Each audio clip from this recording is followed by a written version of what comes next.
All right, welcome to another exciting episode of Advanced Level Chemistry here at Spain Park. Yeah. Today is Monday, September the 16th. And if you are enjoying these videos, please feel free to hit that like button and smash that subscribe button. All right, so today we need to talk about this lab, okay? For those of you, the many of you that aren't here, hopefully you're gonna be watching this. But I want to preface everything I'm about to say with this. What is the name of this class? Say that again. Advanced level chemistry. Which means that I have an expectation of us doing advanced level work. Okay? Which means that we're not going to be distracted by computers, we're not going to be distracted by phones, we're going to be locked in on what we need to know. Okay? Because I want to go through this lab and I want to make sure that you understand the expectations of what you need to do. So on the next time, we're not getting the kind of grades that we got on this one. Okay? Because you know, I'm not going to lower the standard. I'm going to expect you to kind of raise up to the standard. All right, so this lab was all about how to measure accurately to the proper degree of accuracy. One thing that you need to always know is that when you record data, you must always include a unit on that data. We read an article about the Mars mishap, on how the Mars Voyager satellite crashed because they used the wrong units. One person used English, another person used metric. Okay? If we write just 22.55, is that grams? Is that degrees? Is that, you know, what is that? You always have to have a unit when you record data. You don't just assume what it's going to be. So some of y'all lost points because you didn't put units. We talked greatly about how to read to the proper degree of accuracy. We went over it and over and over it, yet many of y'all still did not record to the proper degree of accuracy. We're going to be doing that all year long when we do a lab. You're going to need to know how to read equipment to the proper degree of accuracy.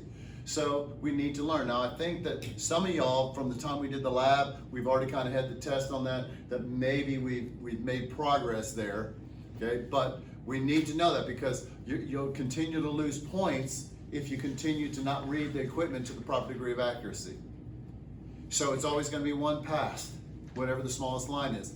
A lot of y'all added zeros to the digital balance.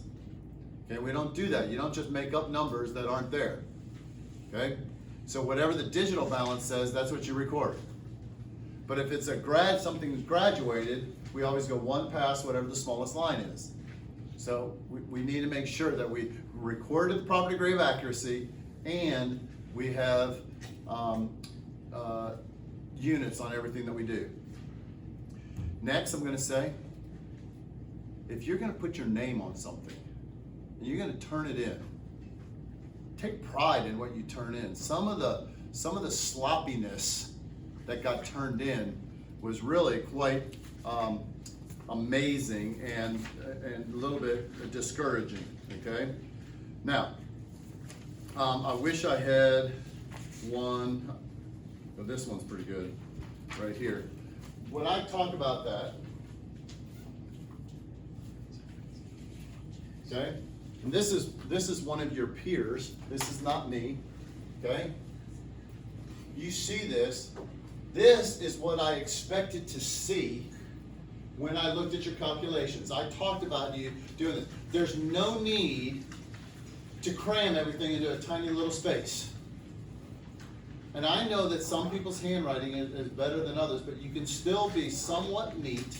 Most of the time the messiness is just because you're in a hurry and carelessness. Okay? So when you go to the job interview with this person and you turn in the work, your work versus their work, who's going to get hired?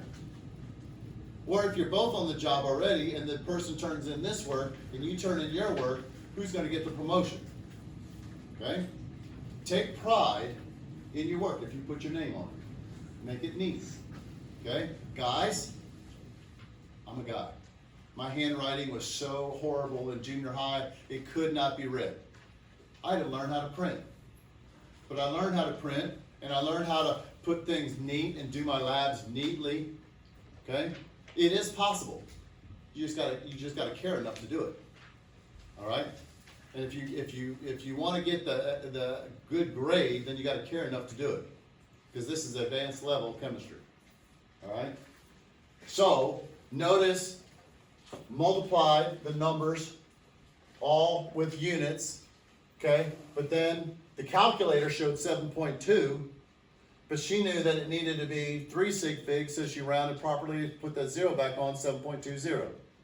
That's what you need to do. Some of y'all put it so small, so tiny, you have the 7.2 kind of scribbled in kind of right there, just and makes it almost impossible to even read. Okay? So then we have to calculate that D1 and D2, showing the work. Some of y'all didn't even show the calculations here. Okay? Some didn't show the calculations, and you just put the 7.2. Well, how am I supposed? I can't tell whether or not you did the sig figs right or not. You say, why do I have to show work? Okay, I'm a big fan of Nick Saban. Nick Saban is all about the process.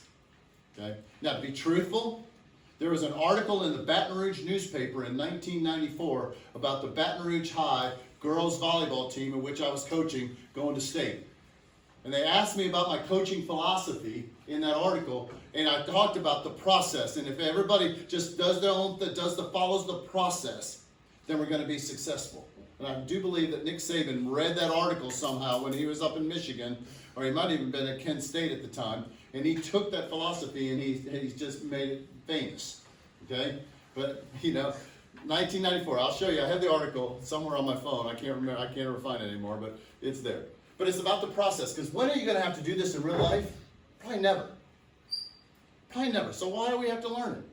Because you're learning how to take things and organize it and problem solve, and you need to learn a concise and organized way to solve problems. Not a chaotic, messy way, but an organized, systematic way in order to take data that you don't know, have never learned before, and organize it and solve problems. That's called thinking, and that's going to make you a success. That's what school's all about. That's why we're here. Okay? You got to learn how to set things, show what you're doing, the process. Learn the process. So this is what I wanted to see. Notice it's very labeled. Part 1, A, B, C, just like I had it on the directions. Just like I asked you to do when we were going through it and giving you class time to do it, A, B, and C. And then write out all your digits. Then we talked about sig figs. I said just out to the side then, just put the rounded answer out to the side. But some of y'all crammed in such a tiny space, you didn't have room to even put the rounded. Some of you didn't even bother to do the rounded. Okay? So then we went to part B and subtract. Okay? Now we're down to 2 sig figs. All right? Do the exact same thing. D1, D2, round it off. Okay? That's the level that I'm expecting. You can do this if you take the time to care. Okay? Listen and follow directions. Ask questions if you don't understand. But we can do this. Okay? I'm giving you a little kick in the butt because it's my desire that you guys learn. A good teacher, everybody makes a 100.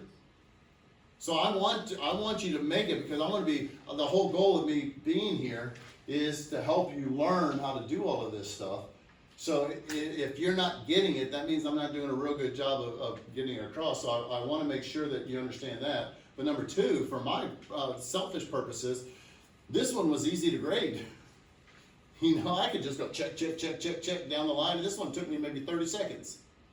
Some of y'all, I was digging all over the place trying to make sure that there was work somewhere, that there was a number. If the little rounded was stuck somewhere down in there, I tried to circle it and find it at least where it was. Yes, sir. So, if everybody had turned in work like this, it wouldn't have taken me 4.5 hours on Sunday afternoon to grade y'all's labs. Okay? I would have been able to get a nap in. Okay? But, unfortunately, it wasn't like that. All right, so then we go down here and we see this. So, showing the subtraction nice and neat. Again, mass over volume, all the digits, and then round it off to the proper number of sig figs. That's what I was asking you to do. Now, speaking of this, let's look at your graph. Let's look at the computer-generated graph.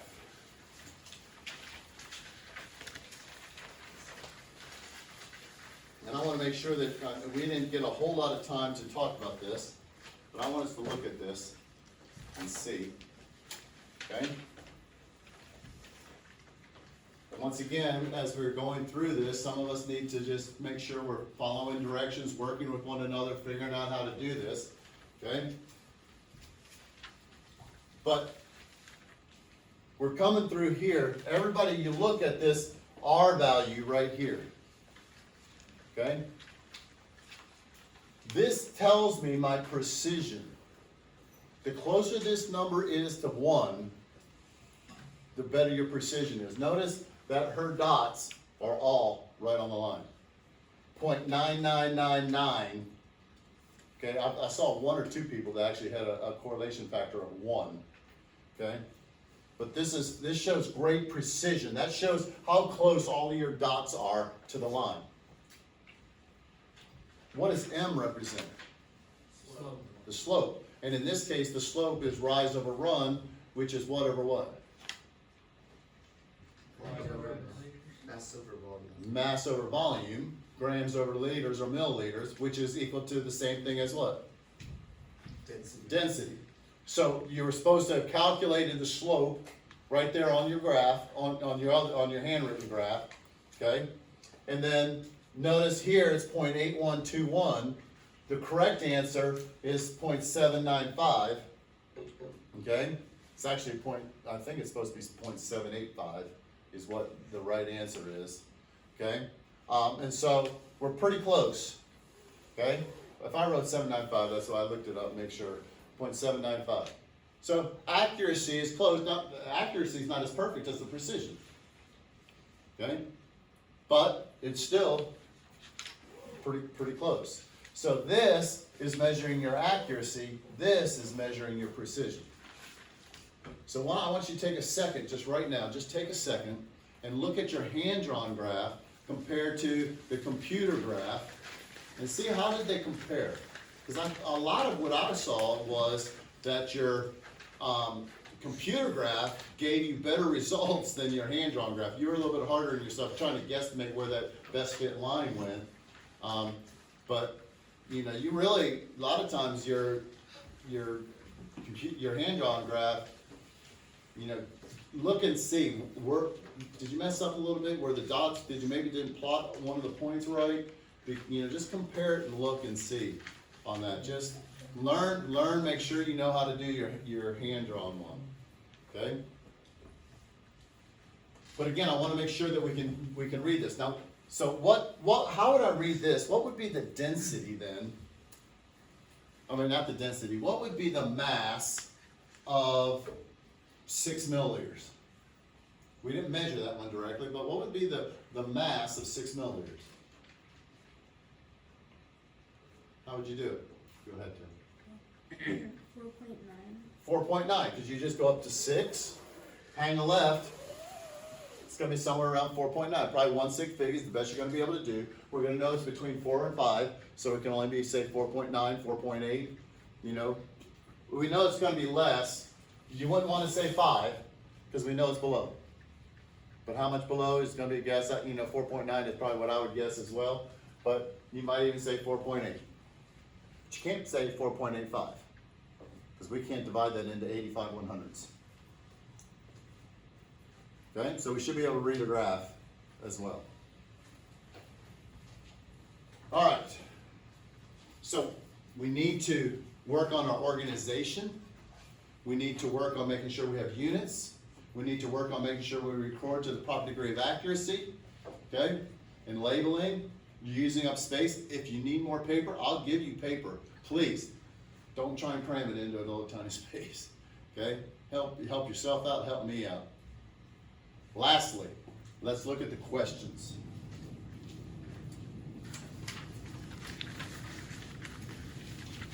This is where the thought comes in.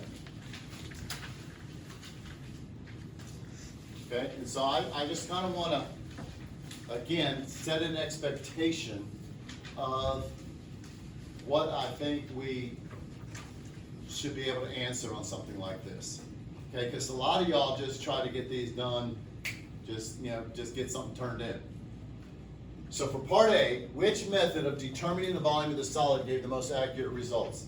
The majority of you, I'd say, I'm not making up a stat, but I'd say about 90%, generally said it was, water displacement because it gave the lowest percent error. Or you said using the ruler because it gave the lowest percent error. Now I gave credit for that. I didn't want to, but I did. What do you think I really wanted?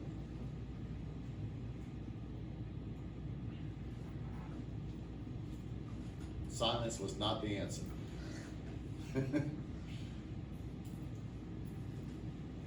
Nobody? Nobody can read my mind? Why did water displacement give a better value than maybe using the ruler? Why did maybe using the ruler give better values than water displacement?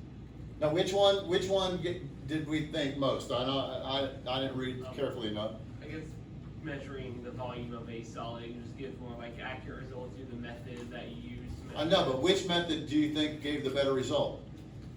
Water displacement or using the ruler? Using the ruler, probably. Okay, not probably. Which one in your data? Using the ruler, I think. Okay. But which one does the data support? Which one gave you? What did you answer and why? In your lab, did the ruler give you a better percent error on yours, Henry?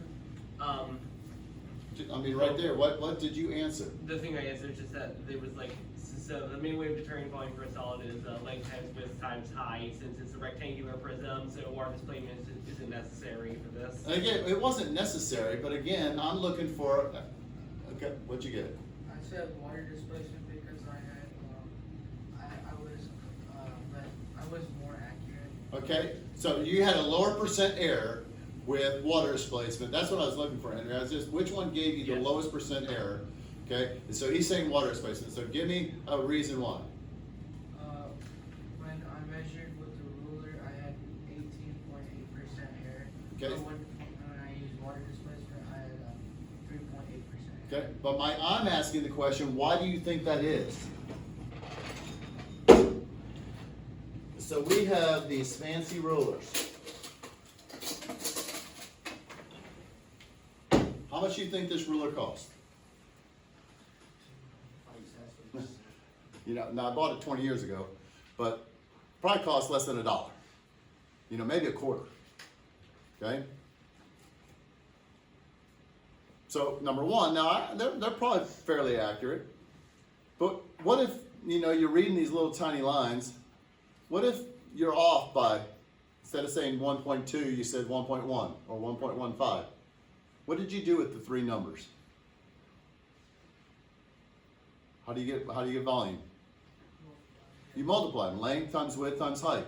So what happens if you make one error? What happens to that error? You just multiplied it, right? What does that do to that error? It makes it bigger because you're multiplying it and making it bigger. So you have three things that you had to measure: length times width times height. Versus if we just did water displacement, okay, a little bit more expensive piece of equipment too. You have an initial and a final, you only have to get the difference between those two. Probably less likely to make a mistake on that. Now you only have 2 sig figs on that versus you had 3 sig figs on this.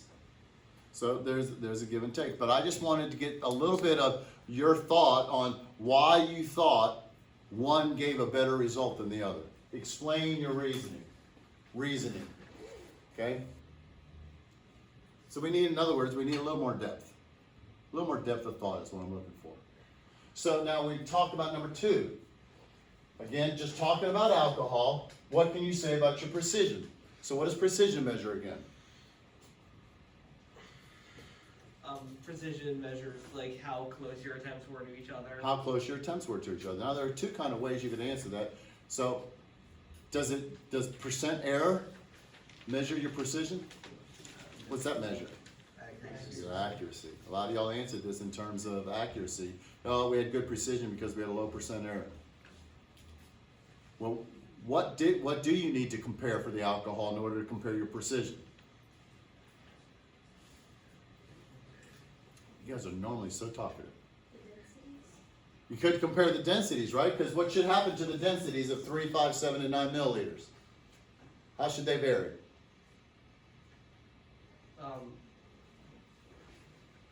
I mean, you guys are looking like you never did anything. You don't have a clue what I'm talking about. How did your 3, 5, and 7, and 9 milliliter densities change? So I think for mine, like it was pretty close since the average value wasn't very far off from the experimental one. Okay, so in other words, all your density values were real close to one another.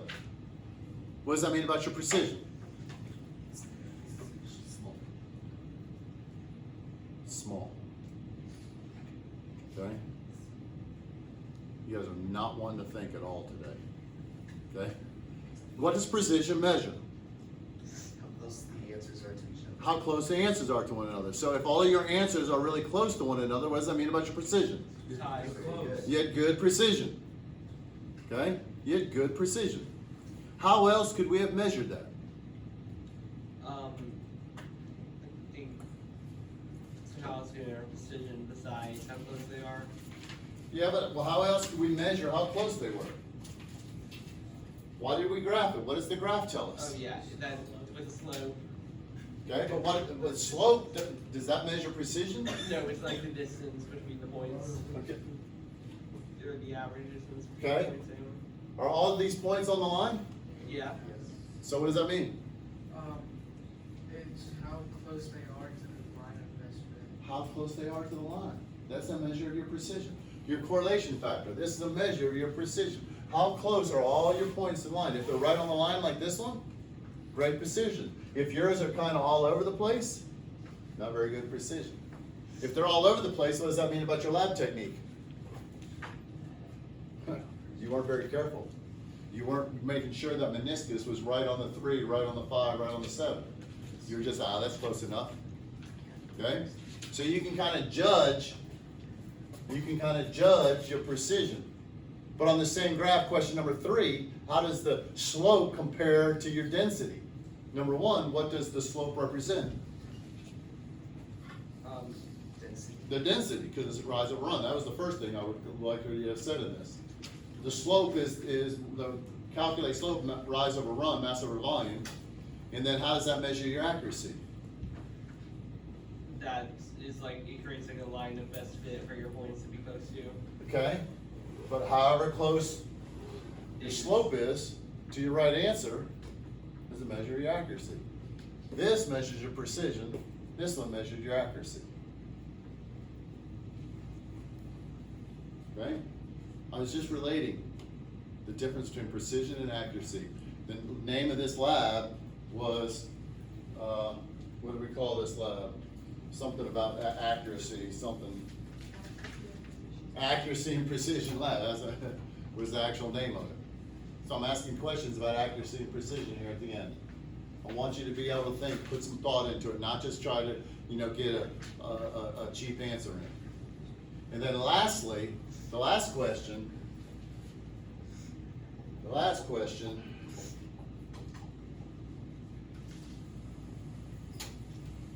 using your results for the density of each liquid, how would your percent error differ for glycerin if you didn't clean the graduated cylinder properly? Well, what did we do? Okay, so we filled it up. Now, I'm going to use this because it's bigger so we can see it. But we used a 10 milliliter graduated cylinder, right? We filled it up with antifreeze to the 10, waiting. Then we dumped it out, and I said, rinse it with water. Okay? Get the antifreeze out of there. Now, is it dry though on the inside? No, there's still like bits of water. There's still bits of water, right?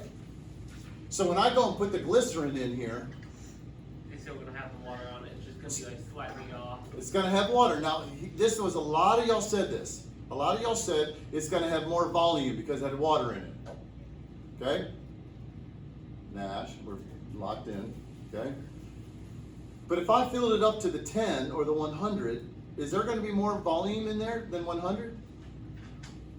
No, just some of the 100, is it all gonna be glycerin? No, it's just gonna be like water combined into it. And so what's the water gonna do to the glycerin? It's gonna like dispel a little bit, so like that would decrease the mass. It's gonna decrease the mass because which one's more dense, the water or the glycerin? The glycerin was 1.25 versus 1.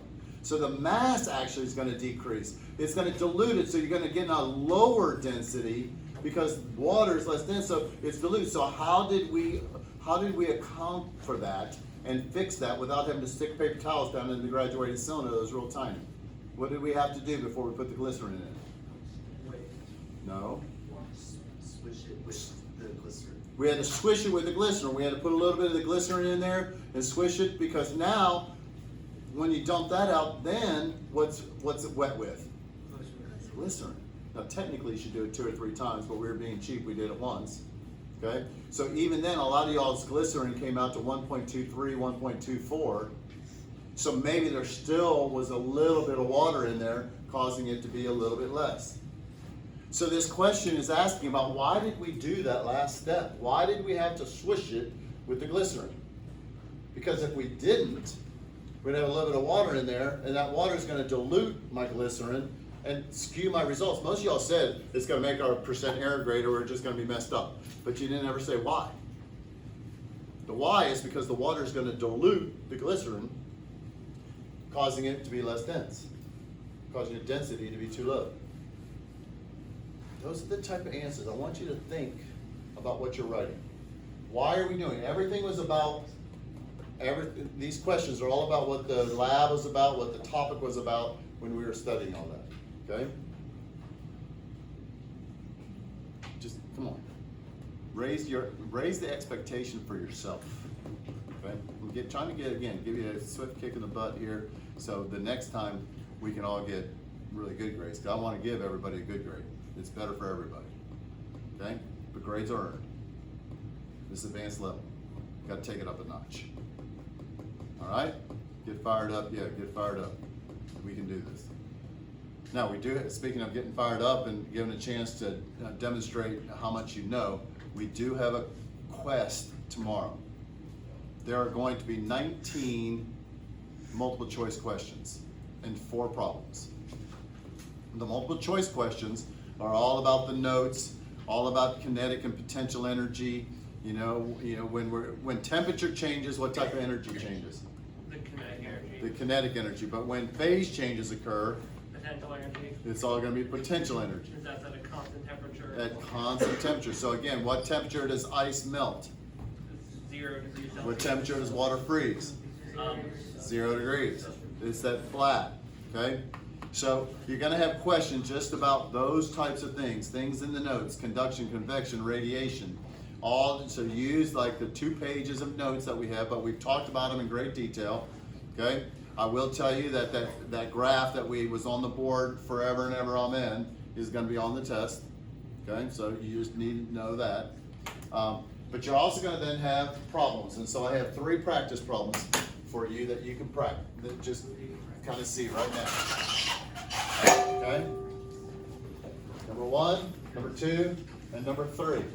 And if you want to take a picture of these, you're welcome to use your phone, and take a picture of the actual question. And then but I want you right now to just practice and see if you can solve these. And if you have any questions about any of it, that's when you need to ask me. Yes, sir. Yes. Could you answer them maybe after? Well, yeah, I will, but those are the answers in red, or the answers, Oh, yeah, they only are. okay? The answers, all 3 are in red, but if we work diligently, I'll go through and talk about each one of them. Those of you watching this video, you can, pause it now, work on the problems, and then fast forward to the answers, which hopefully will be in about 10 minutes. I was gonna say, I think it's a little bit hypocritical of you to criticize everyone for being on their phones when you're obsessed with that phone. You're taking pictures of yourself. You're taking 60 pictures of yourself every second. Yeah, that's right. I am. I'm a narcissist. I want to be on the camera. I want to be in front of the camera. You're taking 60 pictures. So as long as you have your camera out pointed at me, it's okay.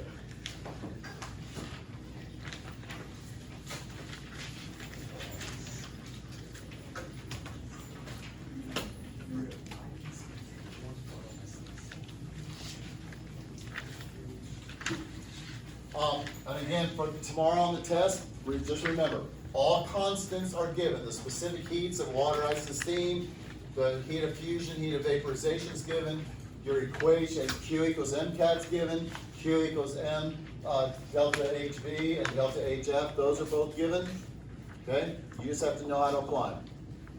Okay? Now, what Q is and what C is aren't given. I'll just say Q equals MCAT. You need to know that. Yes, sir. On number one, is there like melting? No, it's a solid the whole time. Metals won't melt until 700-800 degrees. Let's see, what is the melting point of cobalt? Actually, the melting point of cobalt is 1768 minus 273. So it's about 1500 degrees is when cobalt will melt. So are we finding Q or C for the first one? What does it say? Energy. Which one is that? Well, what is given down at the bottom? Oh, yes. That might be a clue as to what you're gonna look for, but that's one of the things I would study, is knowing what each letter represents. Yes, sir. I have a question.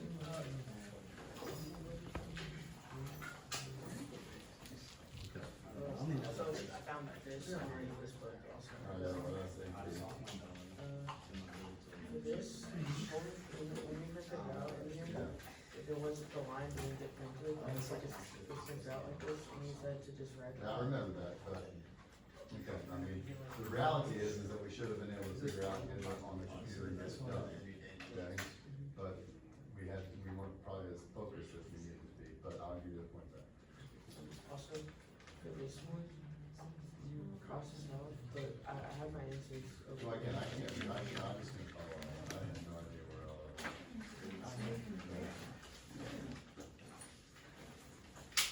So what is all this compared to that? Well, this is like the. But they're, I know, but they're not, they should all be right at 0.78, you got it all, you have them backwards. Or this does not equal that. They all equal 0.7 and 7 and 0.78. They don't equal that, that's why it's wrong. This divided by 3, okay, I don't know where those numbers came from, but you're supposed to be divided by 3, divided by 5, divided by 7, and divided by 9. So this 3, 5, 7, and 9 is what it's supposed to be divided by. This is the mass of 3 milliliters, this is the mass of 5 milliliters, this is the mass of 7, this is the mass of 9. So you divided everything by 3.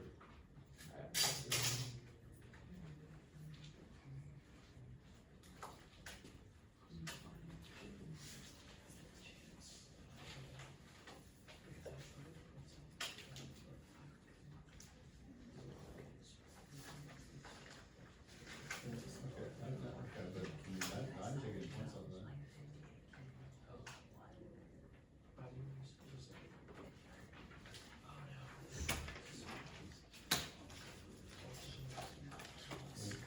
Where you calculate slope in your.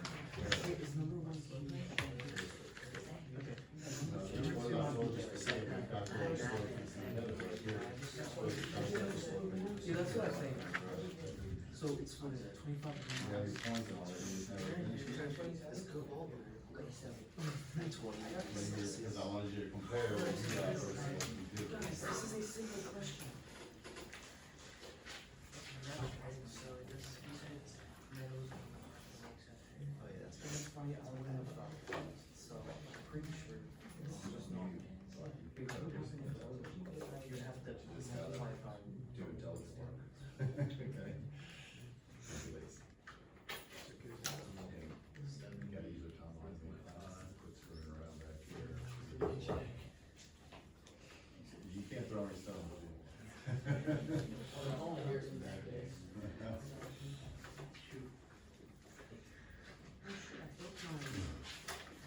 Alright, it's gonna take you 30 minutes to take roll because some people have to.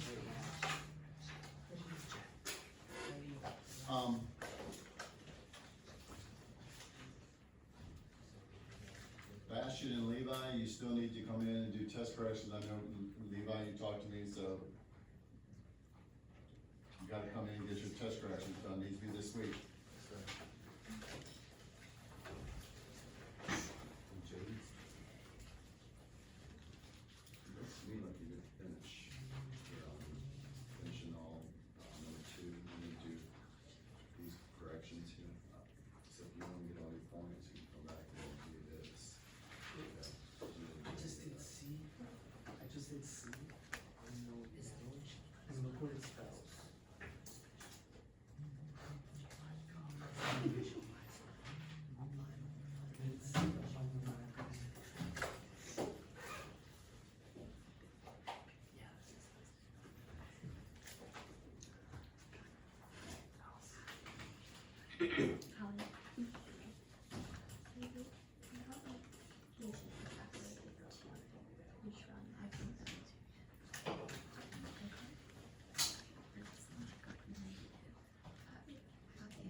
It's 6.5.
does the, so in the second question, does the answer there, does it like joules over grams squared? No, it's grams, degrees Celsius. Yeah, I thought it was, I just couldn't Okay. figure it out. So now look, real fast as we're going over all these. How much energy is needed to raise 15 grams? So energy is what letter in our equation? Q. Now, are we putting anything hot into anything cold? We're only dealing with one thing, right? So it's strictly gonna be Q equals MCAT.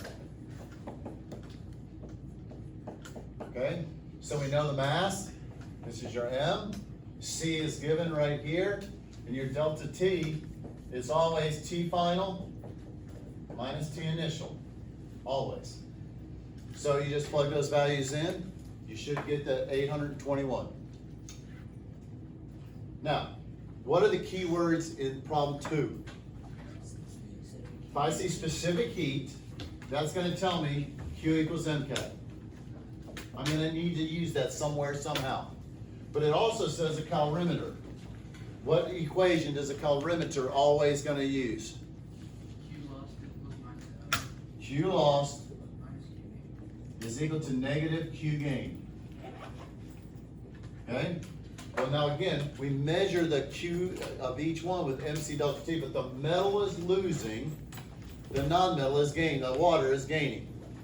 So it's going to be the mass of the metal, specific heat of the metal, change in temperature of the metal is equal to the negative mass of the water, specific heat of the water, change in temperature of the water. Well, there's 6 variables, right? But we know 5 of them. Do I know the mass of the metal? Yeah, 25 grams. Specific heat's what I'm looking for. What's the change in temperature of the metal going to be? It is 26.5 minus 100, so it's going to be negative. So the delta T is going to turn out to be negative here. That's going to cancel that negative right there, so you're going to end up with a positive answer. Now, just real fast on this one, how many Q's are you going to have on this one? 6. You're not going to have 5. You're only going to have 4, because you're going to start here. 1, 2, 3, 4, because you're going to end right here. Okay, so you don't have to do the ice, because the ice isn't getting any colder because we're stopping at 0. So you just got the 4 Q's and just plug in your values, and you add them all together. Now remember, all your signs are going to be negative. All the signs, delta T is going to be negative, and the 2255 and 34 is going to be negative, because you're coming down. Okay? It's going to be coming down. Okay? I'm going to keep the video running. I'm going to go ahead and solve these on your, so if you want to come back and just watch the very end of the video, and you can see how I'm going to solve them. Okay?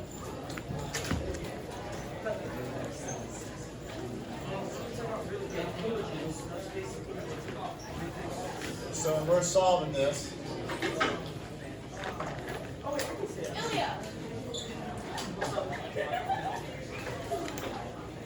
just put it on the desk. But hey, you guys are better than that though. Come on. So to get this, QT is going to be Q of the steam plus Q condense plus Q water plus Q freeze.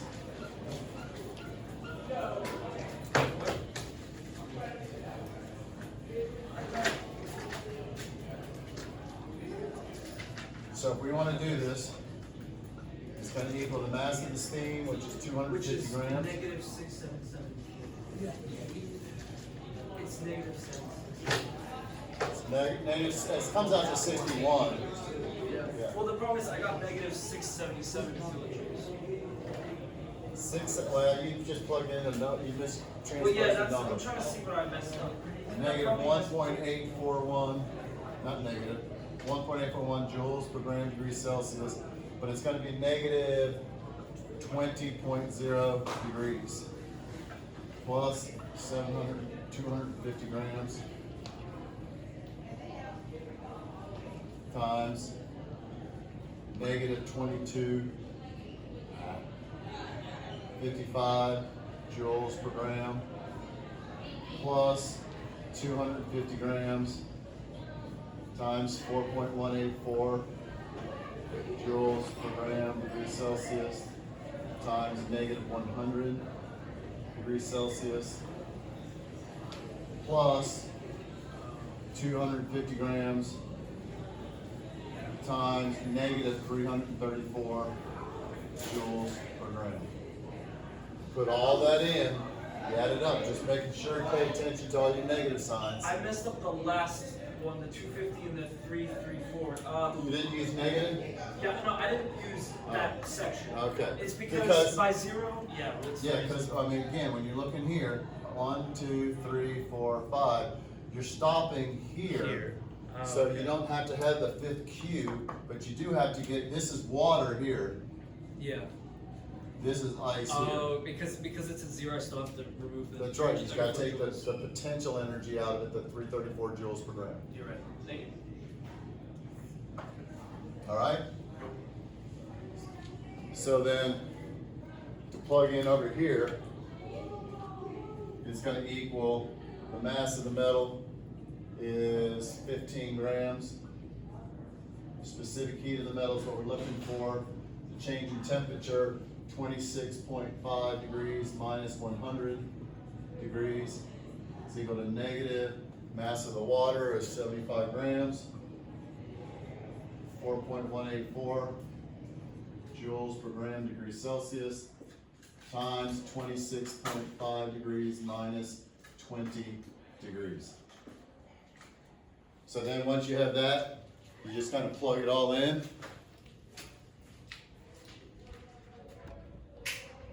Once you plug all that in, you're going to end up getting the negative, or the 1.1. So you're just going to go 75 times 4.184 times 6.5 divided by 15 divided by 73.5. And all that'll turn out to be that 1.1. Okay? And then here's this, if it zoomed in just a little bit on this particular problem here as well. All right. Happy studying. Go Jags.